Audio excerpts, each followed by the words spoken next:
Okay, good evening, ladies and gentlemen. We're back. You are joined on A Blind Man's Podcast by me, of course, a blind man. Big shout to today's sponsors, car-ching.co.uk. They are the largest car buying company in the northeast. Anything from a low-cost banger to a high luxury sports car. And also, of course, Luk Luk Productions, the largest media company in the UK. They've worked with people such as BBC, Sky, and of course me, Blind Man B. So, today's podcast, I did promise you in the last one, is with my good friend, and I'm not going to lie to you, you may need some tissues. But anyway, it's my dear friend and a brother who I consider very close to my heart. It's Kumar. Good afternoon. Hello, Richie, and thanks for welcoming me to your podcast. Thank you for coming on, because I know your story is a little bit different and very emotional, but this is what it's all about, isn't it? Talking and with your friend and getting things off your chest and feeling good about it. Very much so, very much so. So, first things first, I will start from the beginning, Kumar. So, birthplace, upbringing and childhood. Well, I was born actually at home, Richie, in the house, and brought up and educated in the West End of Newcastle upon Tyne. Would you believe that the rest of my family were on their weekly Sunday treat visit, which they did every week on a Sunday? They were at the seaside in Whitley Bay. So, talk about a total lack of consideration for my dear mum, who was sort of 9 months pregnant with me. Wow. So the rest of the family actually arrived back after their little jaunt to the sounds of me crying on my first day of life. And so I always say, Richie, because of that day, I think I was always destined to eventually live at the coast, which is where I do. I live at the coast here. Fantastic. And the irony, you work at Coast as well. But that's later on. That's correct. Coast with a K, that's correct.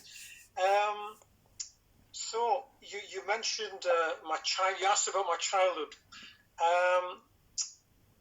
All I would say is some of your podcast listeners may possibly not wish to hear some of the stuff that I'm going to mention about my life story, because it is very, very personal. But having said that, I feel I'd like to share it because, again, I feel that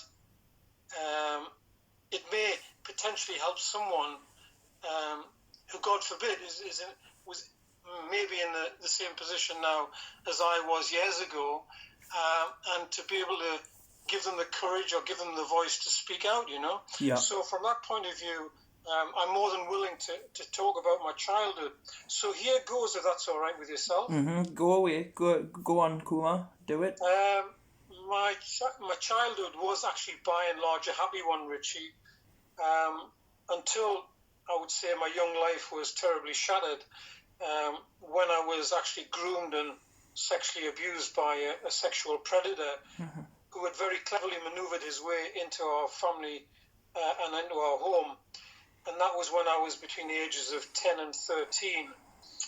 And I kept the totally unacceptable abuse, which it was, which I horrifically endured as a child, as my own personal guilty secret inside of me. And actually that stayed inside of me, Richie, for 50 years. It must have been horrible. Long years. Suffered in silence. Yeah. Horrible. Yeah, exactly. And for 50 whole years, until I had, to be quite honest, I'd actually hit total rock bottom in my life.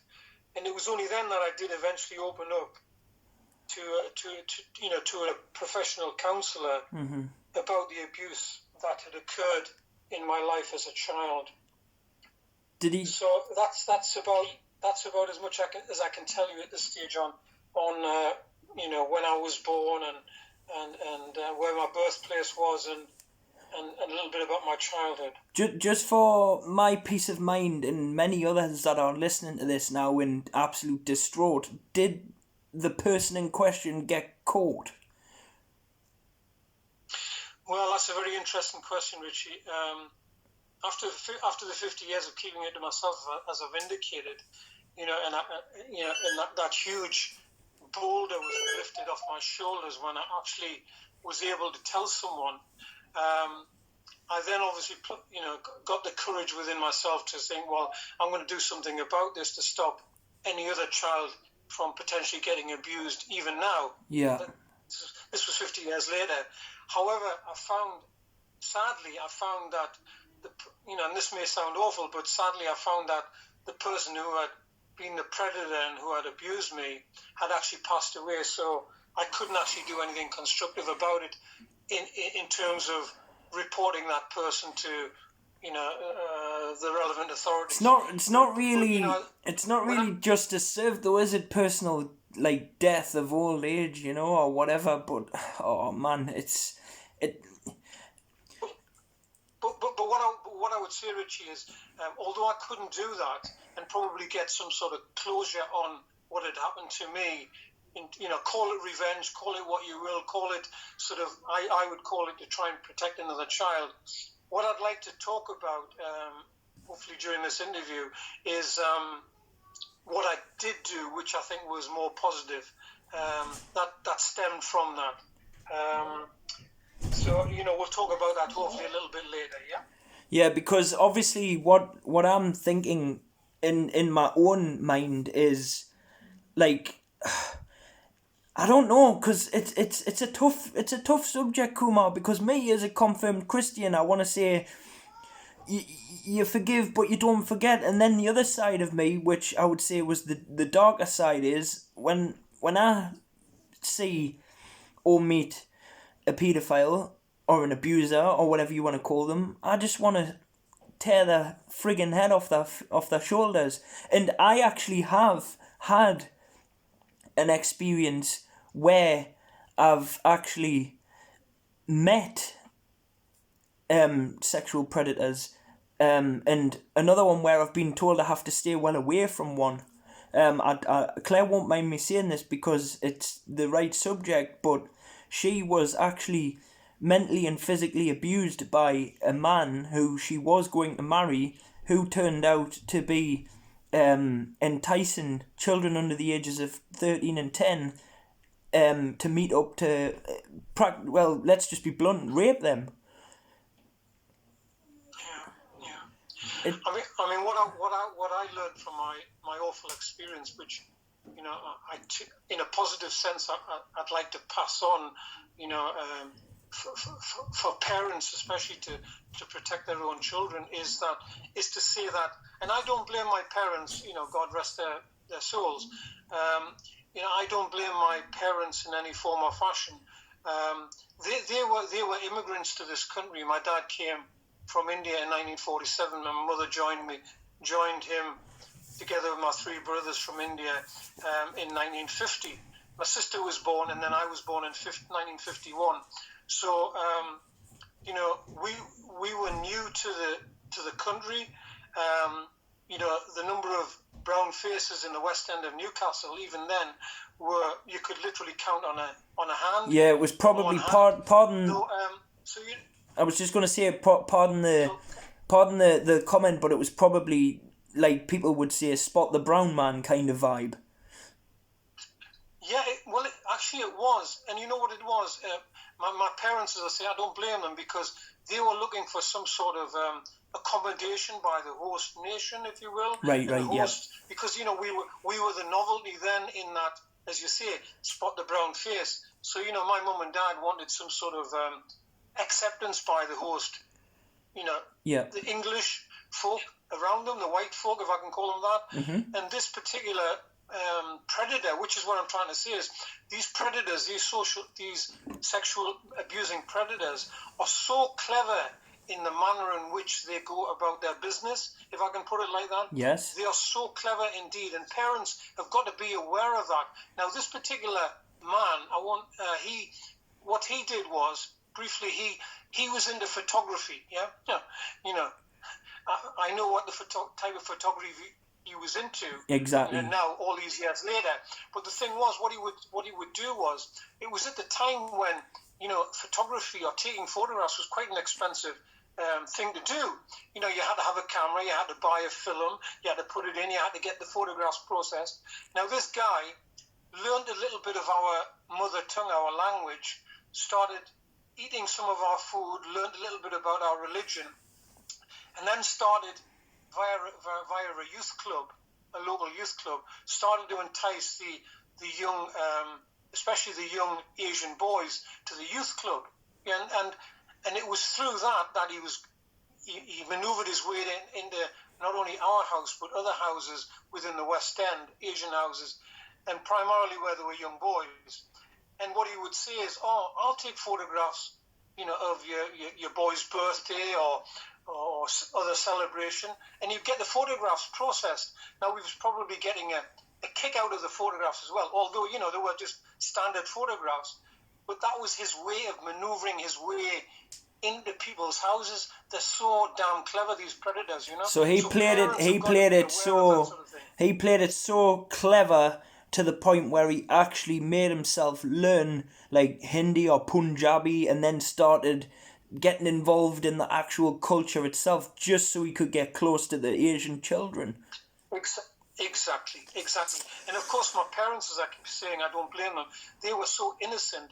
To them, it was some sort of, they felt good in that a white person had actually accepted them for what they were. They didn't realize what was going on. And of course, myself, and I think, all of my brothers, haven't confessed to me, but I know at least one of my other older brothers was also abused by him, because even the mention of that guy's name, even today, my elder brother bursts into tears, So, I wasn't the only one in my family who was abused by that man, and I am certain, I can't vouch for it 100%, but I am fairly certain there were quite a number of other young boys in the area who were abused by that same man. Do you know what I find very inspiring and fantastic about you, Kumar, right, is the fact that I've watched many of podcasts where there's been men have opened up that they were abused in the 60s and 70s, and a lot of them men turned into drug dealers, gangsters, hard men,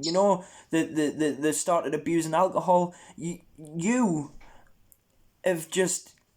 You just decided that you wanted to get into university, college, you kept introverted.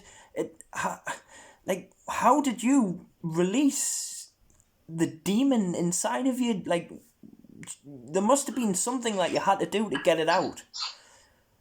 Well, actually, I didn't release it. I didn't release it for 50 years. That was the hard bit, Richie, as I've mentioned.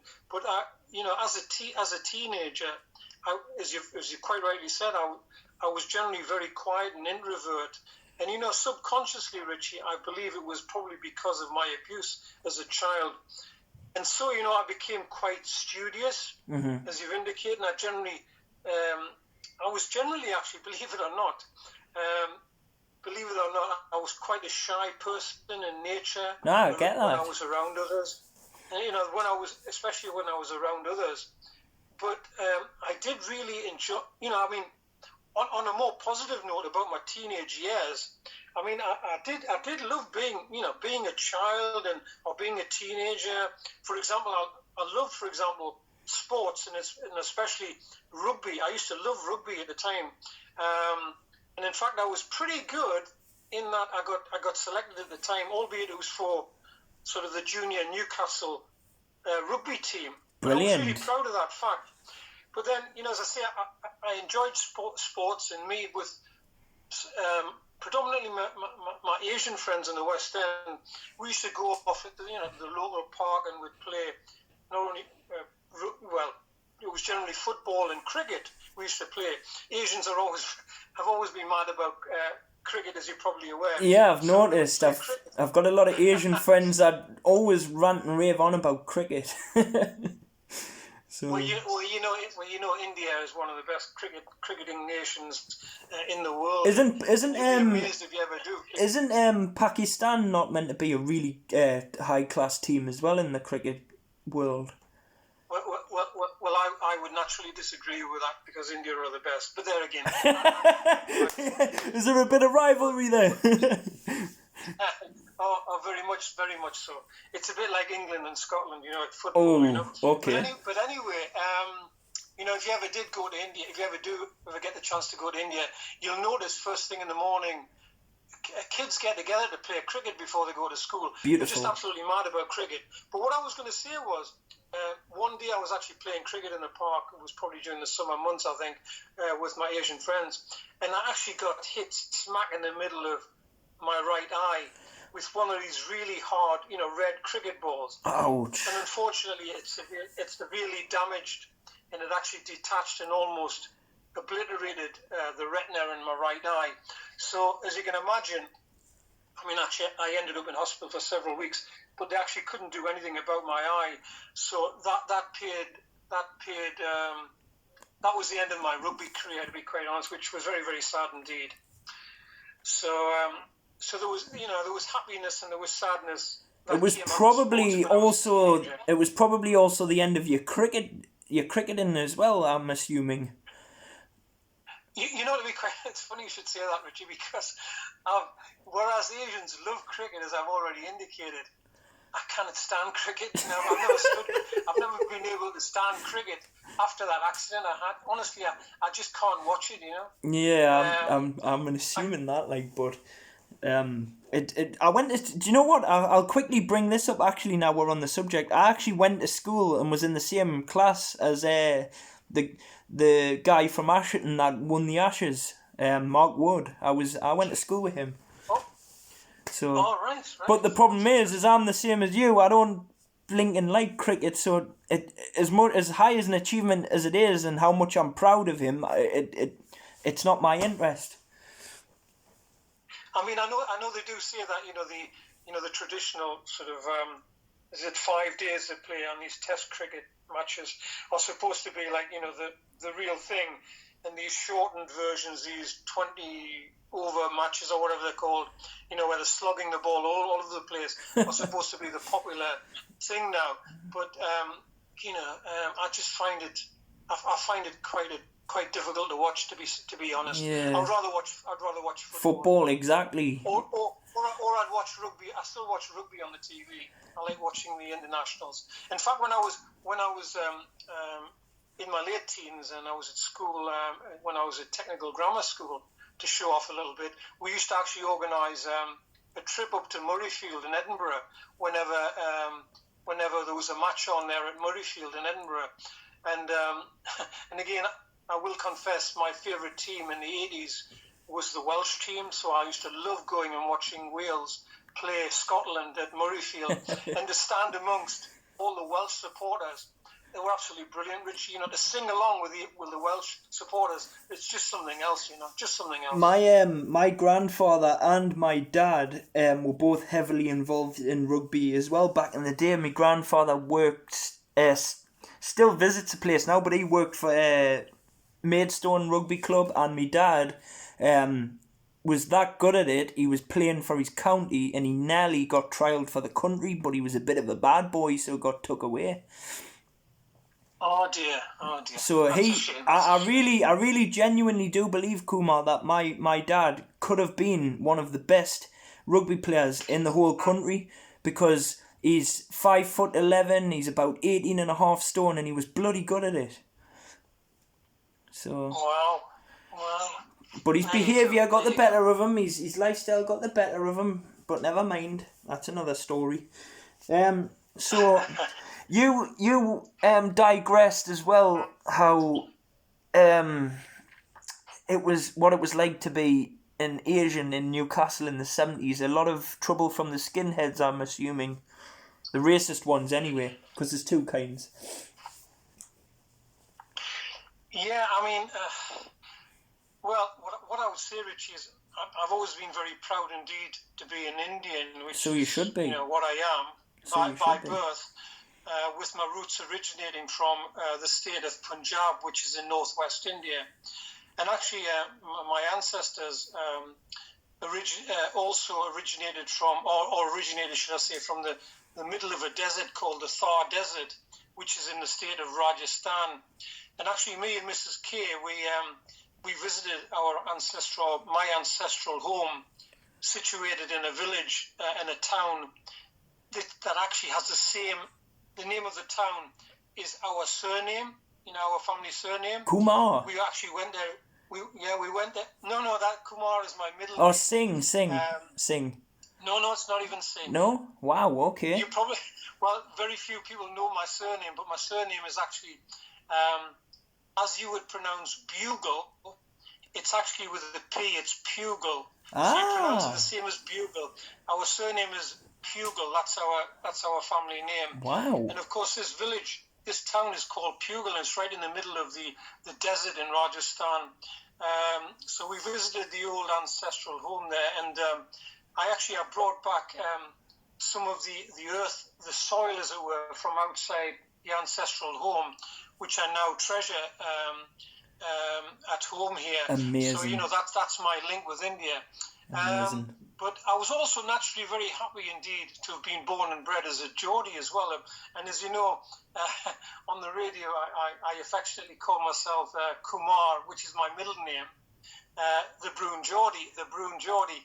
So I love it, mate. I love it. However, There's an Indian comedian from Newcastle as well. He goes, "My name is Rizwan, or the Newcastle Brune Male." Love it. However, Richie, if things had actually gone according to plan, I shouldn't really be having this conversation with you now, because I should have really been born in and around Southampton or Liverpool, in those areas, in the UK, rather than on Tyneside, which is where I was born. But that's another long story for another day. Well, I'm glad you were born here. I'm glad you were born here. But anyway, I was born in Newcastle, and I'm very, very proud of it. Now, what was your question? You were asking about what went on in Newcastle when I was a bit older. Well, yeah, it wasn't. It was, again, I'm going to go back and be a bit depressing now. It's okay. Actually, in one word, life was often traumatic, not only for myself, but for my friends of the same age. Back in the mid-60s and the mid-70s, Richie. To be quite honest and quite blunt, my close Asian friends and I were quite often singled out by sort of horrid and violent acts of hatred. Yeah. It was pure hatred. And we felt constantly in fear, to be quite honest, of getting beaten up by sort of right-wing thugs or racist skinheads in particular, who actually referred to it as it was their fun in the evenings and the weekends. And you know what they used to call it? They used to call it back in the day, they used to call it, and I don't mean this to be blasphemous in any way or to insult anybody in any form or fashion by the use of the word, but it was actually, they used to refer to it as going out packy bashing. Do you know what, Kumar? I knew exactly what you were going to say, because I've heard it myself in the 90s, but I didn't want to say it. I wanted you to say it. Yeah. Well, as I say, no insult intended to anybody. But do you know what? Do you know what it is, though? Do you know what it is, though, Kumar? They're that unintelligent that actually technically got that wrong, because if they were going out bashing, they need to do their research, because technically you weren't a Pakistani, you were Indian, so technically were they not Indian bashing?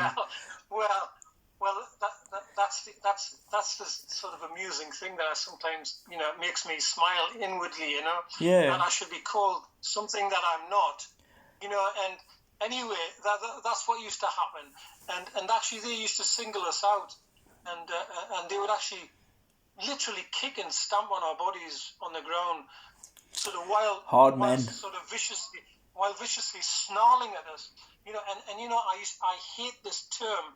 Honestly, I really, this might sound just this might just sound pathetic, me saying this, but you know, if somebody calls me mate, you know, now if somebody goes, oh, mate, if somebody calls me mate, like in that fashion, Yeah. I know what it means. It means friend. It means friend. Somebody's being friendly towards me.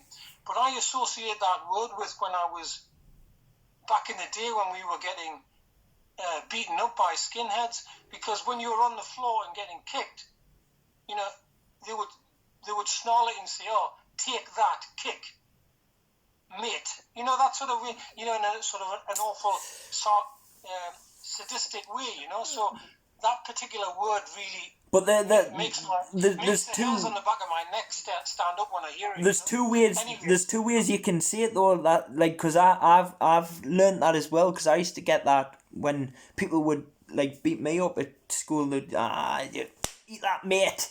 And there's two ways to say it. You can say, how you doing, mate, or how you doing, mate? You know. And I don't like that word neither, Kumar. So that's quite ironic. That's why I always say my friend.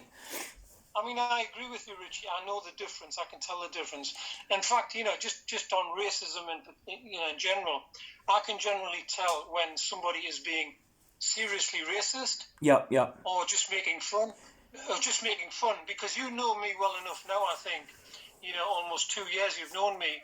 You know, I make fun of myself, you know, at my own expense. So I don't have any hang-ups about having fun about... I'm gonna tell you one thing that I say to a very dear friend of mine, and he'll probably watch this because he watches all my podcasts. He's called Paul Singh, okay? He's an Indian man himself. He's Punjabi, but anyway, when I first started like getting to know him properly, he would joke on a little bit about me being white and being blind. So I used to rebuttal with him. Oh well, when we go out and do gigs together, I can hide and you can seek. Right. And he would find that funny, you know. So it's just a little bit of testy humour, which because I even said it to him. I says, I'm sorry, Paul, I shouldn't have said that. That's a bit racist. Actually, he went, no, mate. I know when people are being racist. That was funny. You hide because you're blind, and I seek because I'm Indian. That's it, Richie. I mean, there's nothing. I think it's healthy to have humour, you know, to make others smile. And you know, if you just, as I say, I know the difference when somebody is being racist towards me and somebody is just having some fun and we're just laughing and joking. There's nothing wrong with that. But you know, so you know, going back to what I was saying, we used to go out as a group of friends because primarily back in the day for our own individual protection. And what I would say is, and you know, I don't want to use the words that have been used, you know, towards me, you know, because, you know, this is a podcast, but, you know, lots of expletives have been used, rude expletives have been used and thrown in my direction over the years. And, you know, I'm sorry to say that even when I got older and, you know, I was working, I found that even back then, in the sort of 80s and early 90s, sort of promotion at work, for example, I felt constantly held back, and others sort of honestly much less qualified and experienced than myself were getting priority progression ahead of me, which again severely depressed me inside to the point where I honestly felt like a second-class British citizen, and that's the honest truth. No one should be felt to feel like that, and it disgusts me, Kumar. I've never, ever in my life understood racism, and I never will. To me, it's just a disgusting piece of trash that needs put in the bin. And I know fine and well some of the things you would have heard, because I've heard it myself, like, go back home, blah, blah, blah, you know? And it's because of white people like that have made it hard for white people like me, because we get scared sometimes to how to act or what to say around like Asian people and black people, because I absolutely adore Indians and the culture, but sometimes I feel as if when I'm talking to them about their own culture, they're looking at me like I'm taking the mick, Kumar, and I'm not. I genuinely am interested, you know? Yes. I hear what you're saying, Richie. I hear what you're saying. But, you know, there were times, actually, I can honestly say, hand on heart, that it got so bad at times that there were occasions when, again, I don't wish to condone this in any form or fashion, but there were times when I'd had enough. It was right up to my back teeth. I'd had enough, day after day after day. You know what I call this? I, as you probably know, I write this down and say it often on air. We're 99.9% genetically identical. All of us in this world. And there's about 0.1%, which is minuscule, difference between us all. Yeah. That, it's only skin deep, the difference between us. But there was times when I wanted to finish it all because I got so depressed. And this was in the country where I was born and bred. And especially, thankfully, it doesn't happen very often, but occasionally it still happens. I'll be out for a run, or I'll just be walking along the road, and somebody, a complete stranger, who has got no right whatsoever, as far as I'm concerned, to say anything to me or to my wife or to my family, just walking past, he'll just, shout abuse at us, rude expletives, call us so-and-so hacky, to use that word again, which we're not, so-and-so terrorist, so-and-so go back to where you so-and-so belong, you so-and-so. If the truth be known, those particular people who are generally younger than me, and I'm probably more British in years than what they are, and I think to myself, where do you want me to go? Do you want me to go back to where I was born, the West End of Newcastle? Exactly. Is that where you want me to go? It's crazy, it's absolutely crazy. And it winds me up, it gets me up a height, the way people are so disgusting and ignorant, Kumar, because, like, for example, I come up to you, I ask you to teach me a little bit of the mother tongue, and sometimes I walk into shops, like the convenience stores, thankfully not the one next door to Coast Radio, they love it, but I'll walk into, like, shops, and I'll be like, hello, and they'll be like, hello, and I'll be like, tusi tikaj, and then they go, who do you think you are? You cannot talk to me like that. And it's like, I only asked you if you're okay in your own language. What's wrong with that? Yeah.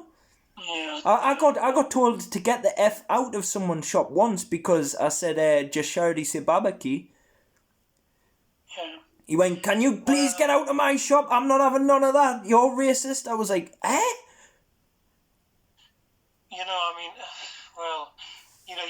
You're possibly touching on a bit of religion there as well, because some people are quite particular about the God that they may or may not believe in. Yeah. I always, my wife and I consider there to be one God, and that's it. But anyway, on a more positive note, definitely. Talking of racism, you asked about racism, and we've talked about racism a little bit in childhood, in my adulthood.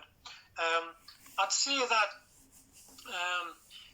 in some ways it has changed, but in other ways, unfortunately, it hasn't.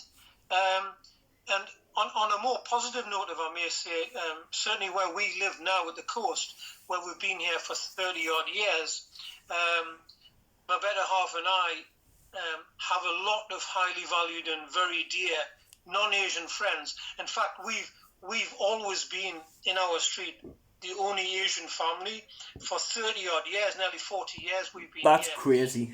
And our neighbours, the neighbours where we live at the coast are absolutely wonderful indeed. But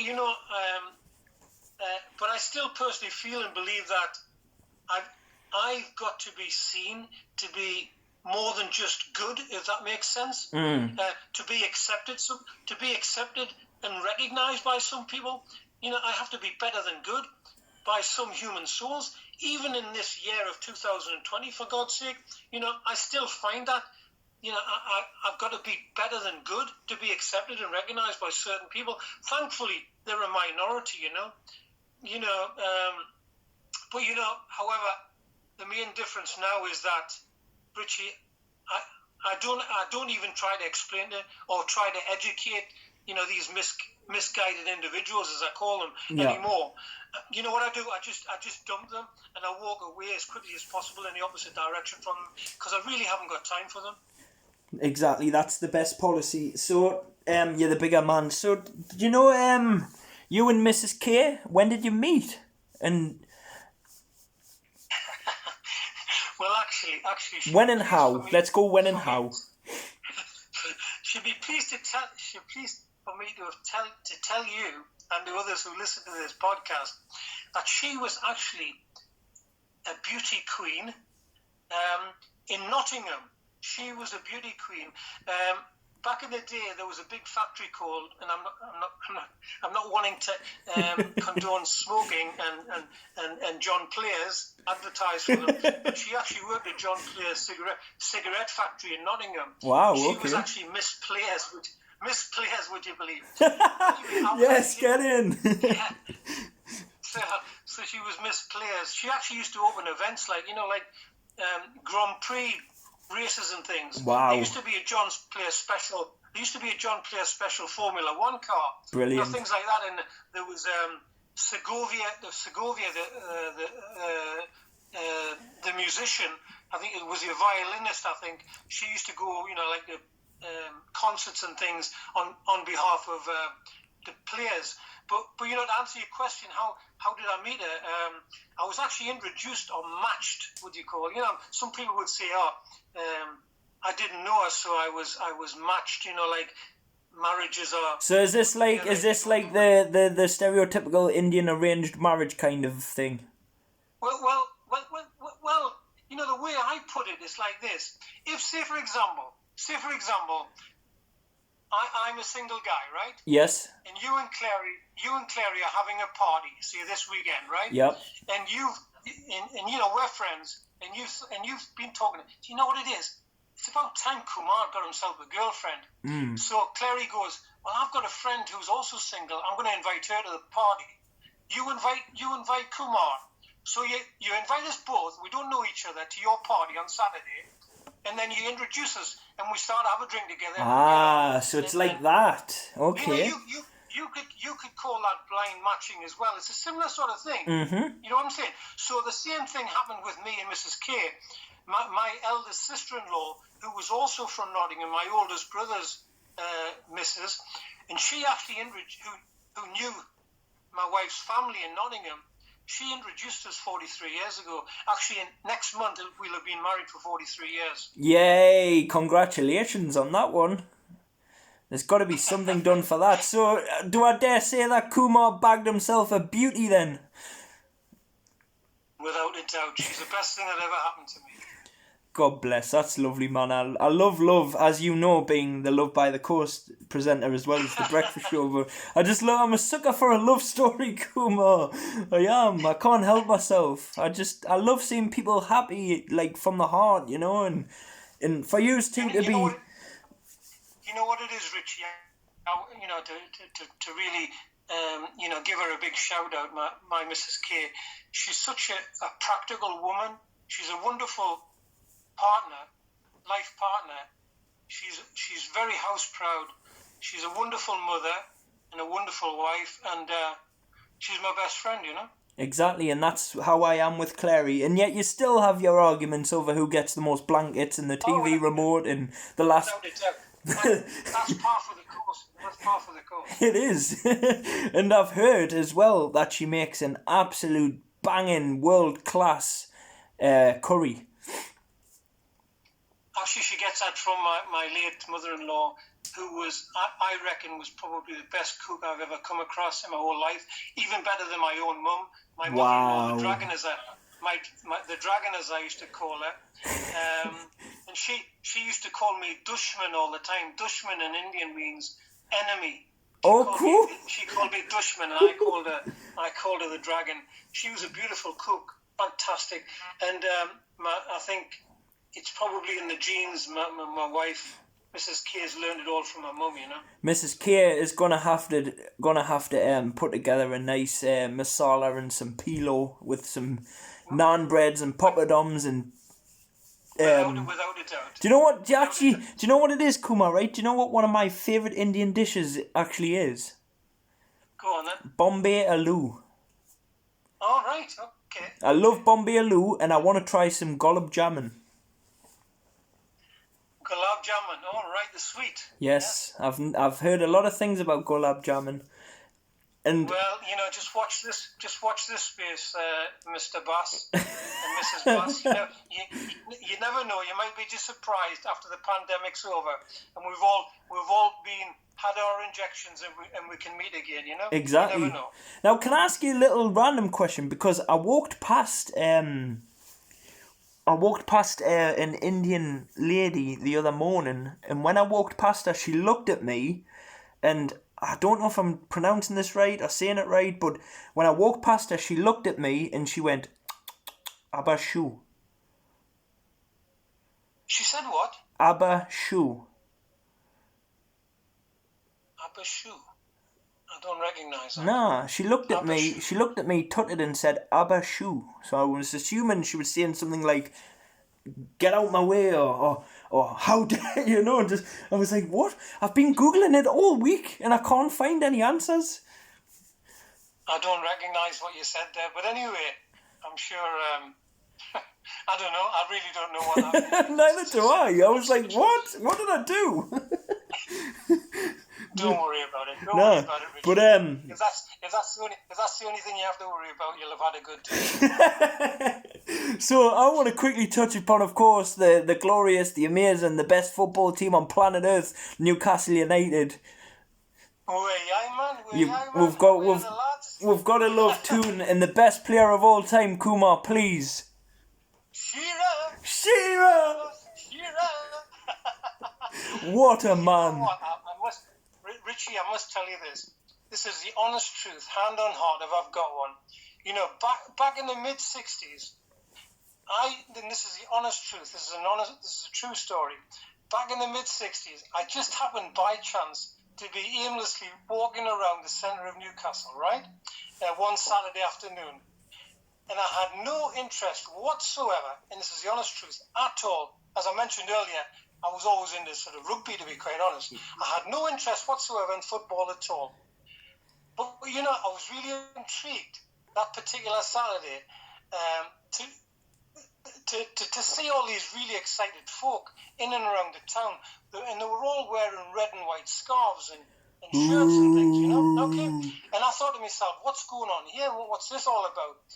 So I had nothing better to do that day. So I just trundled along behind them and followed them. And I ended up, which I didn't even know the place existed, and this is the honest truth. I ended up outside St James's Park, right, at the Gallagher end. And I paid, and I thought, at that time, I don't know how much it was. It was only coppers really to get in. I'm talking about the mid-60s compared to what it is now. But anyway, I paid, and I went through the turnstiles, and you could stand in those days, right? And I actually stood amongst this massive folk, and they were all dressed in red and white.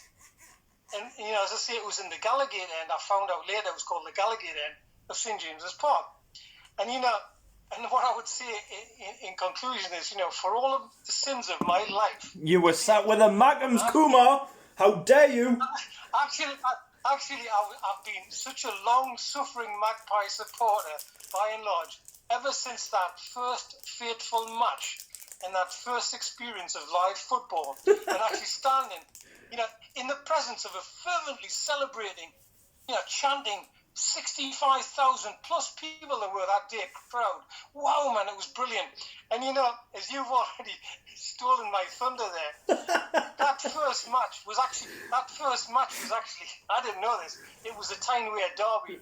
And actually, I was actually standing in the middle of the Sunderland fans. You were in the wrong end! I didn't even realise it. Well, I had no allegiance then, did I? And of course, since that fateful day, my allegiance has been with... I hope after that day, Kumar, you went home and you had a bath. Yeah, come back, Shearer, even with your knobbly knees. I know, honest to God, best player we've ever had. Mind you, I will admit, in 2020, there is a player that we have that I absolutely adore. Who's that? His name is Saint Maximin. Oh, right. He's something else as well. Yes, you're right. He should have the number 9. We'll we've got to try and hang on to him and build a team around him. We've got to. Let's hope so. Well, you do but know. He's always falling over and getting injured, isn't he? He's always getting... Yeah, but he's the kind of one that gets back up and brushes it off and carries on. He's not one of these tarts that fall over and say they need a month off. You said that, mate. Not me. Anyway, I still live in hope that one day I'll meet my hero face to face. You never know. It could be in the studio at Ashington one day. And I'll just be... for a change, Kumar will be speechless. I'll not have a word to say.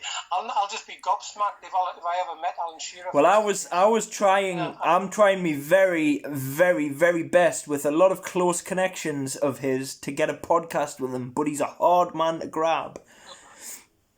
I bet. And I'm disheartened. I'm disheartened, Kumar. I thought you'd give your childhood hero a kurta. I thought it was. I says I'm disheartened. I thought you give your hero a panjama and a kurta not so long ago. It's in my wardrobe upstairs. Oh, right. I'm saying I thought you already met your hero. I thought it was Blind Man B. Oh, right. No. You're very. I'm very fond of you and Clary, as you know. Honestly, Kumar, you're an absolute diamond. I will love you forever and always in my heart and soul. And I say that on the Holy Bible. And what you've went through and how you've come out of it, you should be extremely proud of yourself. Because, Kumar, to me, I'll say it live on my podcast, you are a hero. Well, at the end of the day, it's very... I feel quite shy and sort of quite taken aback by you saying that. I'm not trying to sound modest in any way, but it's very kind of you to say such lovely words. But at the end of the day, I'm like you and everybody else. I'm just another human soul who's trying to do my best, not only for myself and my family, but for others around me, as and when I can, and especially those folk who are less fortunate than I and me and Mrs. K, because we're very, very fortunate indeed, and especially at this time in all of our lives throughout the world, where you and I can still talk, thank God, and we're healthy, thank God, and we've still got our breath, thank God, and we can try and do things to make the lives of others who are less fortunate than ourselves a little bit better, because if the one God that I believe in, and this is the honest truth, I do say to him, her, it, whatever it may be, the force, the one God, I do argue with that God every morning, because I say, just pass over our house for today, and somebody who's less fortunate in this world, pass over our house, and give that unfortunate person or that family access to clean water, to wholesome and sufficient food, to technology, to education, a roof over their heads, access to healthcare. And my argument with God, in inverted commas, every day is that he, she, it keeps giving me and Mrs. Kumar more and more blessings every day, showers us with blessings every day, when I don't want him, her, it to do that. I want him, her, it to do it for someone else who's less fortunate, if that all makes sense, So, it does. I said to Clary, just today when we were shopping, the Euro Millions for tomorrow, by the way, is 160 million. And I jokingly said to Clary, which I've said to her many a times in the past, I says, Claire, do you know what it is, right? I tell you what it is. If I won that money, there would be so many happy people in this world. There'd be dreams come true, because half of that 160 million would go out of one of my hands and into other people's. I couldn't have that much money on my own. I would need to make people's lives amazing. And this is what I don't understand. There's people out there that are so rich, Kumar, but yet they're so selfish. But I think what I would add to that is I think I know we do. I know a lot of people do, but I would encourage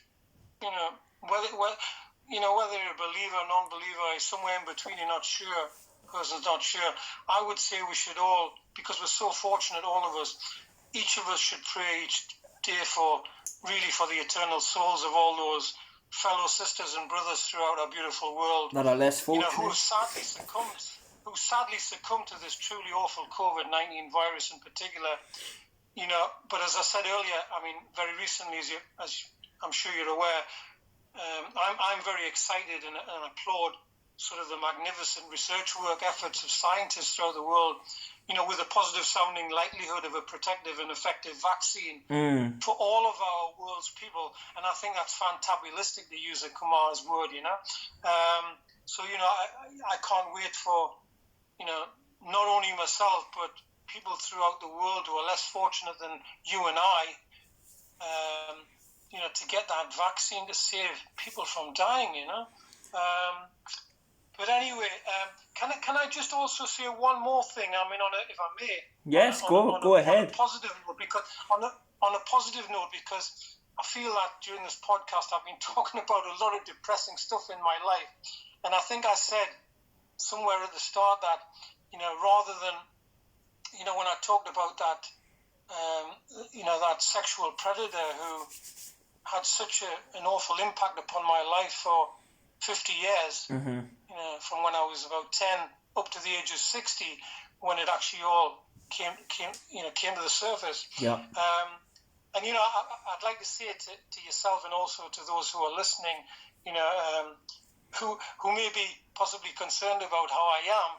I'd like to just reassure people. I'm very glad to report that I now feel fully liberated, to be quite honest, by talking about it. Not only just now, but when I was age 60 and it all came out, I felt really liberated. It was like a plug that was holding so much inside of me back. It was like a plug had been pulled out of me. You can pull a plug out of the sink and the water goes down the tap, goes down the hole. It's a bit like Chucky the Fatty. It's like that, isn't it, Kumar? You've ripped it all out and it's gone. Yeah.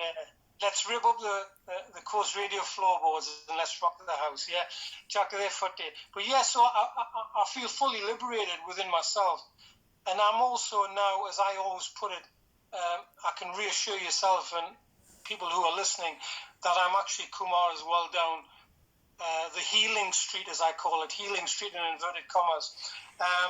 So I have no problems whatsoever talking about what is such a sensitive and personal subject as abuse.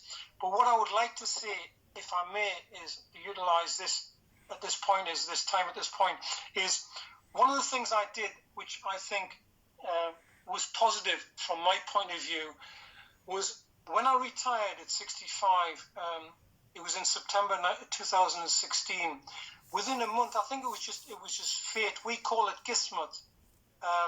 Kismet is fate. I think it was written in my hand, in the lines of my hand, that because of this awful trauma I had in my earlier life, something good was going to come out of it. So a month later, after I retired, I just by total chance happened to see an advert in the paper for the NSPCC. And I contacted them because I thought I want to try and do something that is worthwhile, where I can give something back. And I knew a little bit about not a lot, I knew a little bit about the NSPCC. I knew it was for protecting children. So I applied, and I'm glad to say I got one of the volunteers posts in Newcastle. And I'm part of the school's service of the NSPCC. Good. And we actually go into primary schools, and we talk from reception children up to the age of 11 in primary schools in Newcastle, North Tyneside, Northumberland, all over the place. We go to these schools, me and my team, other members of my team, and we talk to children about how to speak out and stay safe, and how to we talk to them about the different types of totally unacceptable abuse and how to recognize them and what to do. And our main message is that they should speak out and stay safe. Exactly. By talking to a trusted adult. I agree. Or alternatively to contact Childline, which is a free phone facility 24 hours a day, 365 days a year. And actually, if I can give it a plug, go for it. The childline number is 0800 1111. That's 0800 1111. Now, that is totally free. Even if a child has got no credit on a mobile phone, they can still ring that number, and there'll always be a counsellor there, and it'll be confidential. That's very comforting. Because, and then the other thing is, because children these days are more often than not on, on devices like mobile phones and, computers and laptops and goodness knows what. Mm-hmm. The NSPCC have recognised that, and children who might not feel comfortable ringing can actually go online, and it's a similar sort of thing. And actually, if I can give the website, it's www.childline, which is all one word, .org.uk/kids. I'll say that again, www.childline, all one word, .org.uk/kids.